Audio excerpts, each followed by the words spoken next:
Jemi të bindur se shifra është vendosur minimale, me qëllim për të ndihmuar kompaninë private që të justifikojnë mbajtjen e kapaciteteve sa më të vogla. Megjithatë, duke marrë të mirëqen këtë sasi mbetjesh, një punonjësi në turn i bie të përpunojë afro 250 kg mbetje, diçka e pamundur fizikisht.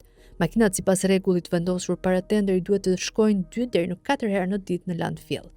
Pra, kërkohet një intensitet i lartë pune me një numër të vogël punonjësish dhe mjetesh.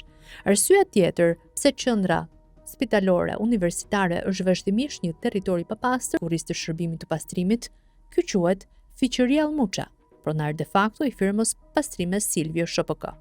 Ai është i favorizuar nga zyrtarët e korruptuar të spitalit dhe të operatorët të blerjeve të përqendruara. Ky i fundit organizon tendera të shëndetësisë që pas emërimit të Blendi Gonxhes si ministri i ekonomisë.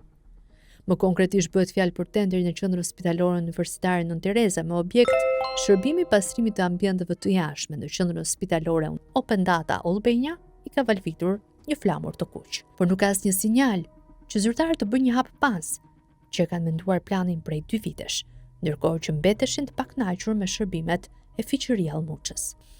Siç vërtetohet edhe me formularin e shpalljes së fituesit, oferta e pastrimit Silvio SHPK nuk ishte më e ulta.